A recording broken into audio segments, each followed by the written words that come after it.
Hi, today we're going to talk about the Brief Confusion Assessment Method, otherwise known as a bCAM. The bCAM is a brief delirium assessment validated for older emergency department patients. In this video, we'll cover the following.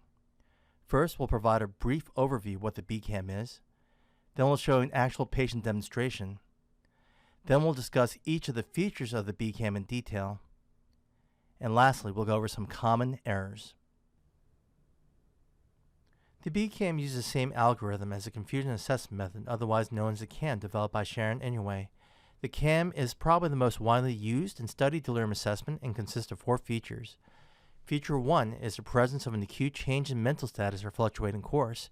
Feature 2 is inattention. Feature 3 is disorganized thinking. And Feature 4 is altered level of consciousness. The rater determines the presence or absence of each of the CAM's features using clinical judgment while performing a patient interview and a global test of cognition. The bCAM uses the same CAM algorithm but uses objective testing with pre-specified cutoffs to determine the presence of inattention and disorganized thinking. An arousal scale such as the Richmond Agitation and Sedation Scale is also used to quantify level of consciousness. The bCAM also reverses CAM's features 3 and 4. So features 3 of the bCAM is altered level of consciousness and feature 4 is disorganized thinking. Similar to the CAM, for a patient to be bCAM positive, he or she must have both features 1 and 2 and either features 3 or 4. The bCAM is 78 to 84% sensitive and 96 to 97% specific for delirium in older emergency department patients. The diagnostic performance is similar in older patients who are admitted to the hospital. The bCAM typically takes 1 to 2 minutes to perform, and it can be reliably performed by physicians and non-physicians alike. You can also perform the bCAM algorithmically, which allows for early stoppage and reduces the time spent with the patient. So let's say you had a patient who was feature 2 negative. At this point, you can stop the assessment. A patient cannot be bCAM positive without this feature. So let's go over a patient demonstration. Mr. P is a 71-year-old male who slipped and fell while doing yard work. He hit his head on the ground but denies any loss of consciousness. He is in the emergency department by himself. Hi, this is Dr. Hahn. How's everything going today? Good, how are you? Well, I'm a physician at Vanderbilt University Hospital. I'm taking care of your father today. And I just wanted to ask you a couple of questions about his mental status and about how he's been thinking. Sure. So, when's the last time you saw your father? I saw him a few hours ago before he left for the hospital. Okay, and have you talked to him over the past couple of days as well? Oh yes, he lives with me. All right. Well, I just had a couple of questions about how confused he's been. Was he acting normally to you when the last time you saw him? Yes, he was acting normally. And has he been more confused to you lately? No. All right, well, thank you very much. All right, you're welcome. I'm going to ask you to do this task. Can you name the months backwards from December to July? Can you name the months backwards from December to July? December, November, October, September, August, July. Good.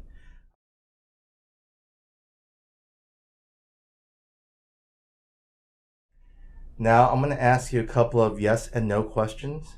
All right. The first question is, will a stone float on water? No. Are there fish in the sea? Yes. Does 1 pound weigh more than 2 pounds? No. And can you use a hammer to pound a nail? Yes. And can you hold up this many fingers in one of your hands? Yes. And can you do the same with the other hand? Excellent. Now we're going to go over each of the bCAM features in detail. But before we go on, it must be stated that delirium is only accessible in patients who are arousable to verbal stimulation.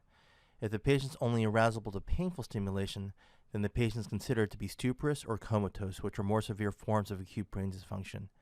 You cannot test for delirium when the patients are in these states. To be positive for feature 1, you must have an acute change in mental status or fluctuating course. This is usually obtained from a collateral historian such as a family member or caregiver. If the patient is from a skilled nursing facility, you can interview the patient's nurse at that facility. Oftentimes, collateral history is not going to be readily available. For example, 30% of older emergency department patients will present alone. In these cases, I'll call a family member, caregiver, or skilled nursing facility after the patient interview. If the patient is features 2, 3, and 4 negative, I'll sometimes forego the determination of feature 1, especially if the patient performs these tasks well. Fluctuations can also be observed during your clinical evaluation.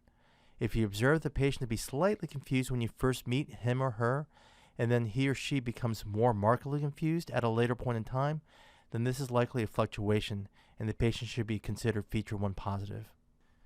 To determine feature 1, I typically ask a collateral historian, do you think the patient has been more confused lately? If the answer to this question is yes, then the patient should be considered to be feature 1 positive. Alternatively, you can ask the collateral historian, does the patient seem more confused to you right now? If the answer is yes to this question, then the patient should be considered to have an acute change in mental status and feature 1 positive. To determine fluctuations specifically, you can ask, does the patient's confusion get better and worse over time? Now, in the emergency department, patients may come in with a chief complaint of altered mental status. In these cases, the patient will be considered feature 1 positive and no collateral history is needed. So the patient demonstration, the patient was feature 1 negative based upon the daughter's history. So feature 2 is inattention, which is a cardinal feature of delirium. To determine this feature, we ask the patient to recite the months backwards from December to July. If the patient makes 2 or more errors, then the patient is considered to be inattentive and feature 2 positive. We typically recommend stopping the task if the patient gets stuck on a month or repeats a sequence of months for greater than 15 seconds. If the patient is unable to perform a task or refuses to perform it, then the patient is considered to be feature 2 positive as well. So here are some examples of how you would code feature 2. So let's say the patient recites December, November, and October. This patient will be given 3 errors. Any missing month is considered 1 error each. A patient who recites December, November, September, October, August, July would be given 2 errors. October and September are switched and would be considered to be 2 errors.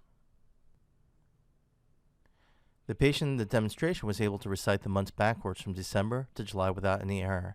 As a result, he is considered to be feature 2 negative. Feature 3 is altered level of consciousness. We use the Richmond Agitation Sedation Scale, or the RASS, to quantify level of consciousness. Originally, it was designed to monitor depth of sedation, but it's been modified to help assess for level of consciousness in many delirium assessments.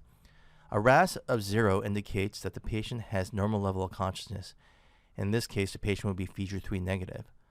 A RASS other than 0 indicates altered level of consciousness, and the patient would be feature 3 positive.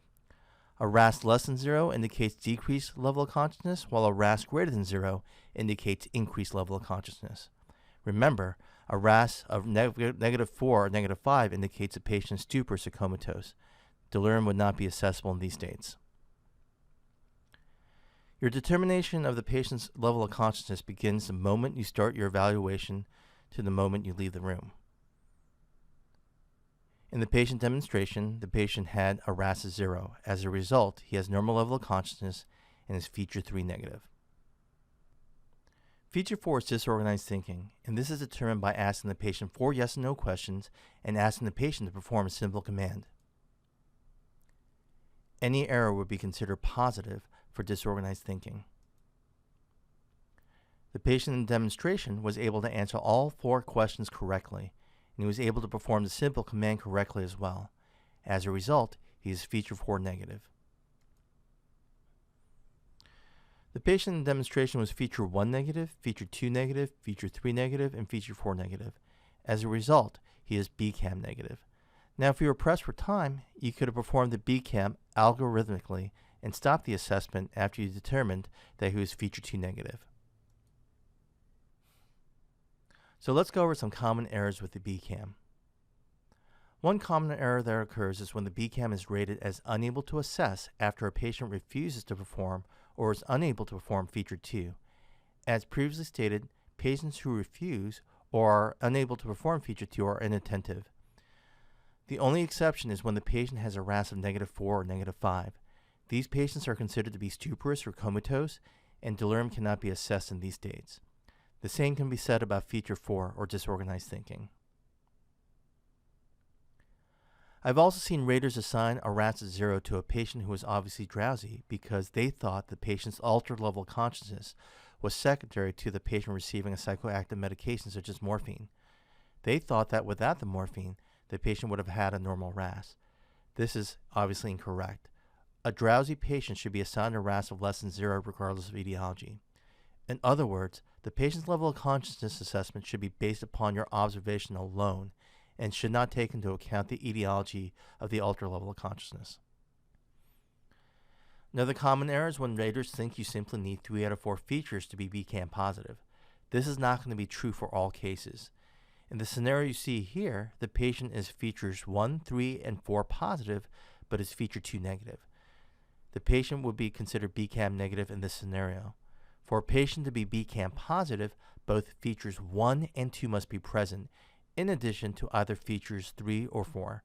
For this reason, we recommend using the bCAM flowsheet to help minimize this error. Well, this is the end of the video, and we thank you for watching. For more information about the bCAM and some practice assessments, please visit www.eddelirium.org. Thank you, and have a great day.